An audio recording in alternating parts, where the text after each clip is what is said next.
deadly outbreak. The death toll continues to rise from the coronavirus in China. How officials are trying to stop it from spreading further. Seeking answers. The impeachment trial of President Donald Trump continues, with senators asking the questions. Meeting the Pope. The leader of the Diocese of San Francisco tells us why he's at the Vatican. And a message for humanity. The Holy Father says the Beatitudes are an identity card for Christians. We'll explain. On EWTN News Nightly for Wednesday, January 29th, 2020.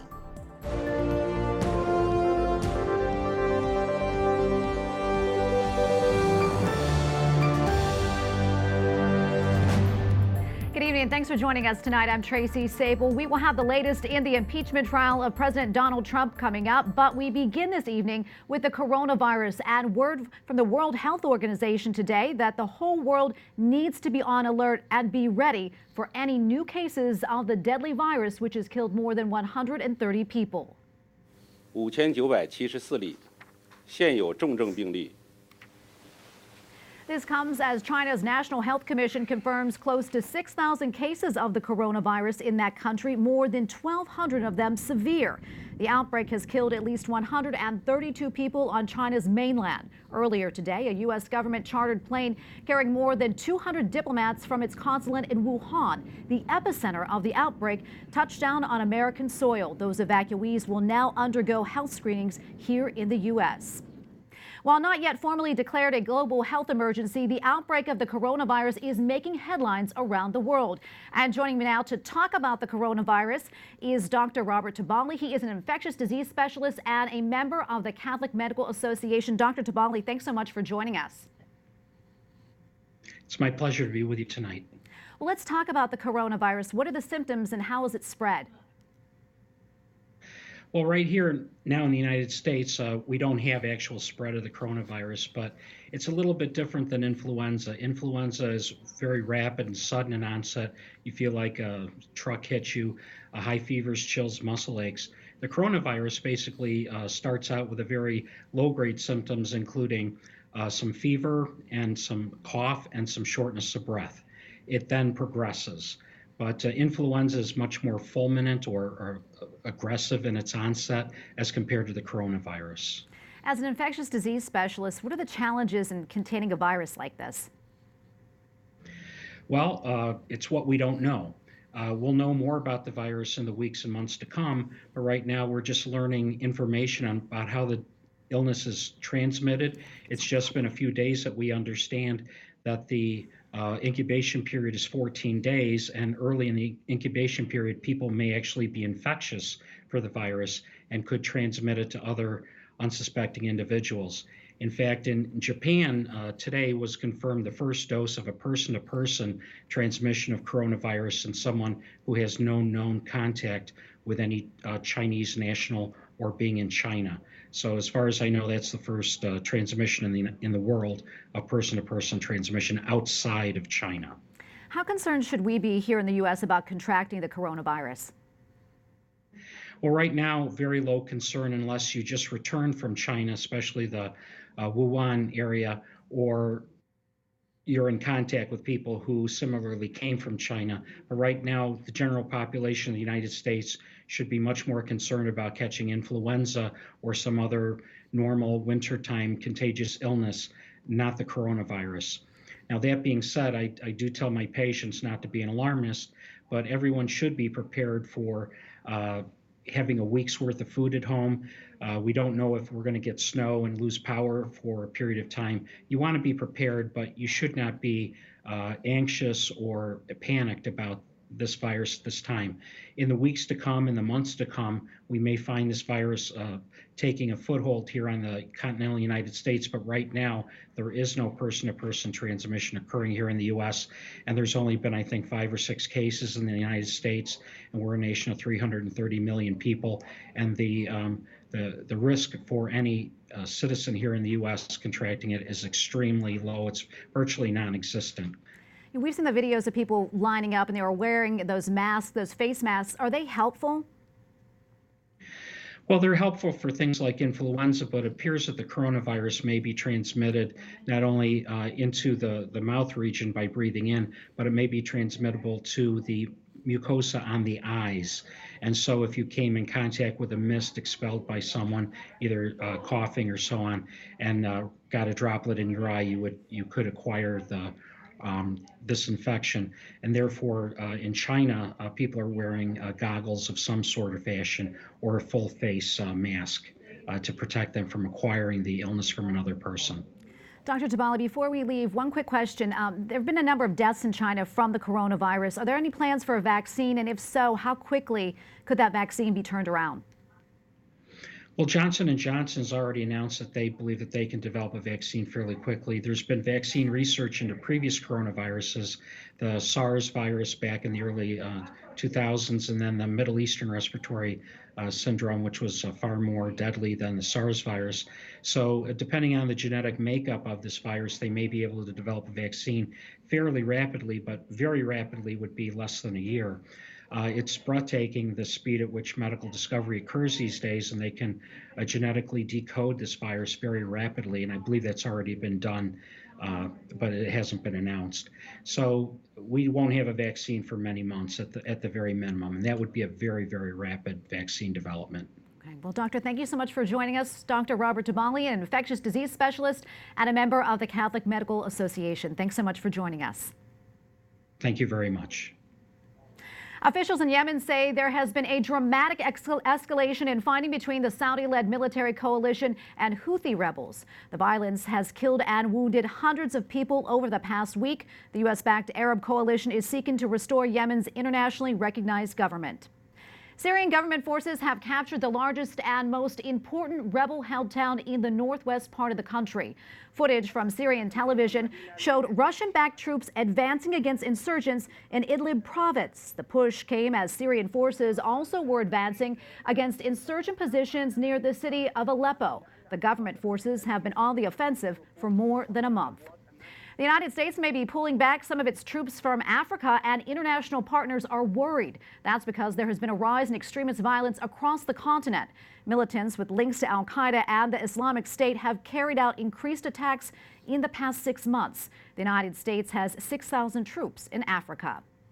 Israel's president says that there is a rise in anti-Semitism in Europe. Rovin Rivlin made the remarks while speaking to German lawmakers. He says the country must not fail in fighting attacks on Jewish people. Earlier this week, Rivlin took part in events around the 75th anniversary of the liberation of Auschwitz. Britain is making the final preparations to leave the European Union. The departure has received the backing of European lawmakers who overwhelmingly approve the terms. It is the final major decision in the 4-year Brexit saga. Prime Minister Boris Johnson negotiated the conditions with the other 27 EU leaders last fall. Britain is set to leave on Friday. Vandals have attacked a Catholic church in Spain. These photos right here show some of the damage from the church in Seville. Vandals desecrated the Blessed Sacrament and stole gold crowns from the statues of the Blessed Virgin and Child Jesus. Silver objects also were stolen. The pastor is asking for prayers to recover the lost objects. He also says that he wants the Lord to forgive the thieves. According to reports, police are investigating. 33 U.S. bishops met with the Pope this week for their 5-year report. EWTN Vatican Bureau's digital strategist Benjamin Crockett spoke today with Archbishop Salvatore Cordileone from San Francisco to share with us the advice the Holy Father gave. Your Excellency, you met with the Holy Father. It has been reported for about 3 hours. I mean, that's the longest meeting that that has been reported on. What was the atmosphere like? It was the longest meeting, but we're also the largest group of bishops. So the physical atmosphere was, the room was rather warm and stuffy, but it didn't slow down the Holy Father. He kept going strong, I think stronger than the rest of us. But again, he just opened it up for any bishop to speak, and he didn't cut anyone off. Everyone was able to speak who wanted to speak. He responded to every bishop who had something to say. It was some very profound spiritual reflections, and he has an understanding of the realities that we're dealing with in California. So we felt his support and his encouragement. And I've told people it sort of felt like a session of spiritual direction, actually. Wow. I thought, I wish I could have this man for my spiritual director. And what was his message? What was his message to you? He spoke about pastoral closeness and how the pastor has to be constantly in movement. So he had this image of the shepherd with the sheep needing to be in front, in the midst, and behind the sheep. So he has to be constantly in movement, right in front of the sheep to guide them to where they need to go, in the midst so that he can know the sheep, and behind to make sure nobody gets left behind or wanders off. So he has to be constantly in movement. So he offered reflections like this. He understands what we've been through with the crises of these last many years, and he thanked us for all we've done to address the issues of abuse and prevention, and he recognizes the progress we've made. He understands the suffering we've been through. So we felt very much his concern for us, his closeness to us, and his pastoral and lovingly fatherly support. And speaking about how last year was a difficult year, how do you think this year will be different? I feel it as a sense of re-energizing. Another part of this sort of side benefit of the Ad Limina visit is the bishops among ourselves. This also came out in our long meeting with the Holy Father. The bishops among ourselves have a greater sense of fraternity because we're here. We do kind of so-called business at the dicasteries, but there's a lot of time when we're together to socialize and then obviously to pray at the masses and so forth. So it helps to build up bonds at a deeper level. The Holy Father emphasized this to us as well. Many of us thanked him for the retreat he urged us to take last year. We all felt the benefit of that, and it refreshed our understanding of how important it is we take time to pray together and to be together to strengthen bonds of fraternity. I think this has been another reminder in that regard, so I hope and pray that this will have a lasting effect in how we work and live together as a conference of bishops. And did you ask him a question? One thing I asked was about the concern about our young people and the culture that they're in, the harm it's doing to them, and trying to help them to be healthy, especially when they sense a call to a religious vocation. Often there are a lot of issues that, from the context in which they grew up, they're not ready to pursue that yet. He's also spoke about movement there with ministry to the young and how challenging it is. We have to be constantly in movement because they're on the move a lot, and we have to be creative. So speaking about young people, so you're the chairman of the Committee on the Laity, Marriage, Family Life, and Youth. In an era when social media and technology is influencing almost every aspect of family life, what do you think the church can add to social media, and what can it do, I guess, to enhance education for families? Yes, well, we see initiatives taken already in terms of using social media for catechesis and for connecting people. And I see that this opens up many opportunities. It also opens up so many challenges, right? Because there's the abuse of it. But I think the church is, I think, beginning to understand better how to use social media to communicate. But I also emphasize that the social media cannot be a substitute for the interpersonal encounter. Of course, yeah. Because real evangelization happens when there's an interpersonal, physical encounter. So the social media is great for helping people to feel connected virtually, but it really has to lead to a personal encounter because God created us for communion. And communion happens when we're together physically to pray and to share fellowship. Thank you so much, Archbishop Cordileone. You're welcome. Thank you for having me. Coming up, President Donald Trump signs a law with major changes for U.S. trade. And on Capitol Hill, senators begin asking questions in the president's impeachment trial.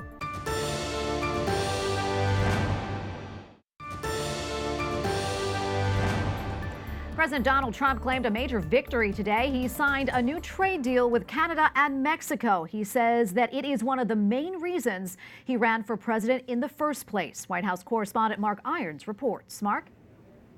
Tracy, President Trump showed off a big policy win today at the White House. As his impeachment trial continues dividing lawmakers on Capitol Hill, a bipartisan agreement was signed today. And today we're finally ending the NAFTA nightmare and signing into law the brand new U.S.-Mexico-Canada agreement. Very special. President Trump fulfills a campaign promise. This is something we really put are hardened to. It's probably the number one reason that I decided to lead this crazy life that I'm leading right now, as opposed to that beautiful, simple life of luxury that I led before this happened.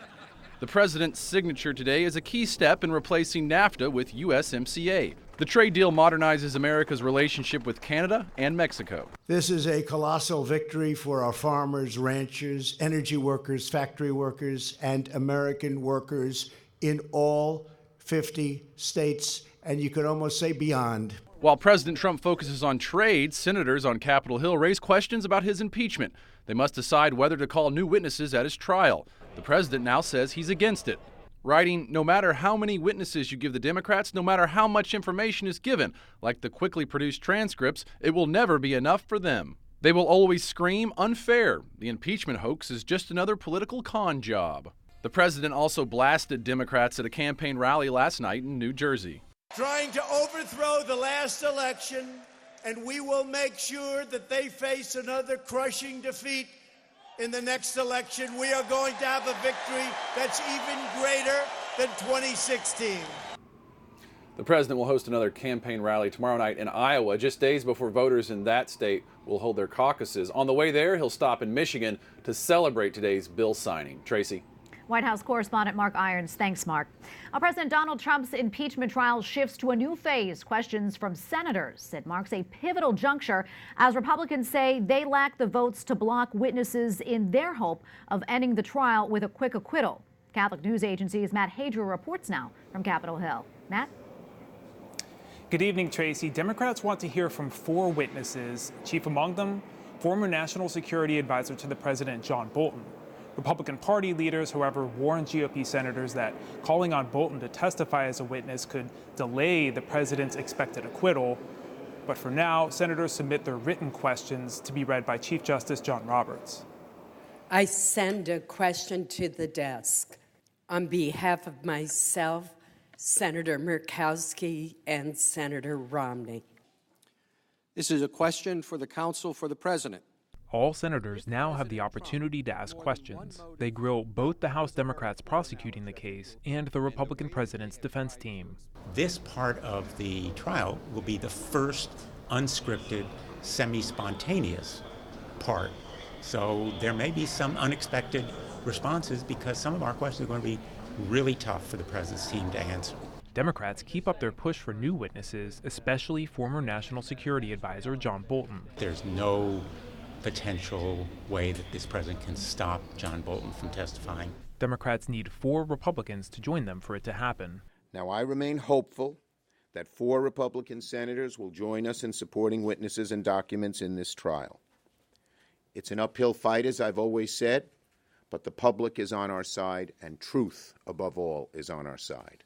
But moderate Democrat Joe Manchin from West Virginia says he's also open to hearing from the son of former Vice President Joe Biden, Hunter Biden, regarding his role on the board of a Ukrainian company. If the witness is pertinent to the charges that were brought, that person should be a qualified witness. Republican Senator Lindsey Graham, an ally of the president, writes today it would be important for the president and his team to call witnesses. Any witness swap, that is, Democrats agreeing to have Hunter Biden testify in exchange for Republicans agreeing to have John Bolton testify, seems unlikely. Tomorrow will bring yet another round of questions from senators. Tracy? Catholic News Agency's Matt Hadra reporting for us tonight from Capitol Hill. Thank you, Matt. Up next, it's Catholic Schools Week, and we examine the unique work being done to strengthen the faith of students. And why Pope Francis tells the faithful to learn the 8 Beatitudes by heart.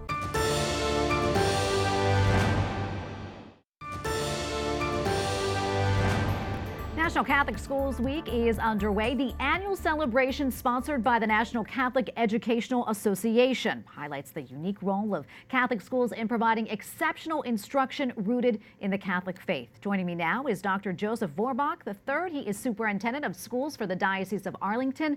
Dr. Vorbach, thank you so much for joining us. Appreciate it. Glad to be here. Thanks for the opportunity. Absolutely. Well, this week brings a heightened level of enthusiasm and excitement for Catholic education. I love the video that you tweeted wearing all the different scarves. Can you talk about that? And also, what's it been like for you?